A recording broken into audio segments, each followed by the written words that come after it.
Brought to you by Agilus Diagnostics.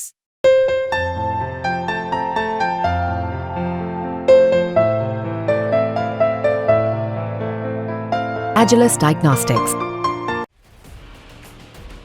Jammu Kashmir में चुनाव की तारीखों के ऐलान के बाद से अब ताबड़तोड़ तरीके से सुरक्षा बलों का एक्शन भी तेज हो गया है। न सिर्फ जम्मू कश्मीर में मौजूद सुरक्षा कर्मी देश के दुश्मनों की खोजबीन तेज किए हुए हैं, बल्कि अब अतिरिक्त बल भी यहां भेजे जा रहे हैं। खबर है कि जम्मू के रीजन में, खासकर south of Pir Panjal range में भारी भरकम संख्या में सुरक्षा बलों की तैनाती हो सकती है। इसमें सेना और बीएसएफ के जवानों को प्रमुख तौर पर यहां उतारा जा रहा है। बताया जा रहा है कि जिस तरह से जम्मू रीजन को लगातार आतंकियों ने हाल के दिनों में अटैक करने की कोशिश की, उसके बाद सूत्रों का कहना है कि तकरीबन 5000 जवान भारतीय सेना और बॉर्डर सिक्योरिटी फोर्स से इस इलाके में डिप्लॉय किए जाएंगे। इसके पहले ही असम राइफल्स की 2 यूनिट यहां भेज दी गई है, जिनके पास काउंटर इंसर्जेंसी ऑपरेशन करने में महारत हासिल है। इसके अलावा खबर है कि 2 बीएसएफ की बटालियन भी इंटरनेशनल बॉर्डर्स जो जम्मू के इलाके से लगते हैं वहां स्टेशन किया जाएगा।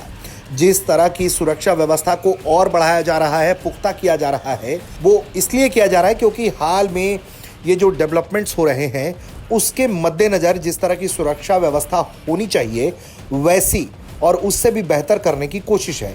क्योंकि लगातार जिस तरह से आतंकी हमलों की घटना सामने आ रही है, उसके मद्देनजर नई सुरक्षा व्यवस्था का चक्रव्यूह रचा जा रहा है। इसके अलावा सेंट्रल आर्म्ड पुलिस फोर्स के द्वारा भी अपने सुरक्षा बलों की तैनाती इस इलाके में बढ़ाई जा सकती है और जिस तरह से चुनाव करवाने हैं उसके मद्देनजर ये डिप्लॉयमेंट किए जा सकते हैं।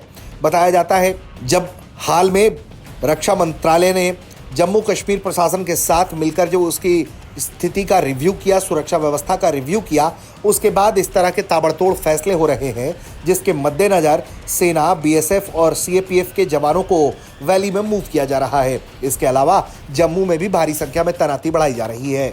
खास तौर पर बात की जाए प्रधानमंत्री नरेंद्र मोदी के तीसरे कार्यकाल की, तो इस कार्यकाल में जम्मू कश्मीर में खासकर जम्मू के इलाके को आतंकी लगातार निशाना बनाने की कोशिश कर रहे हैं। प्रधानमंत्री के तीसरे कार्यकाल की शुरुआत के बाद से अब तक 17 आतंकी हमलों की खबर है। इसमें 18 जवानों की शहादत हुई है, 26 घायल हुए, वहीं 11 आम नागरिकों की भी मौत जून के बाद से अब तक हो चुकी है। जिस तरह से इलेक्शन कमीशन ने तारीखों का ऐलान किया है, उसके बाद से जम्मू कश्मीर के इलाकों में सुरक्षा बलों की तैनाती और भी ज्यादा तेजी से की जा रही है, जिसके जरिए पूरे क्षेत्र में शांति और स्थिरता कायम रखा जा सके और शांतिपूर्वक चुनाव आयोजित किया जा सके। ब्यूरो रिपोर्ट, भारत तक।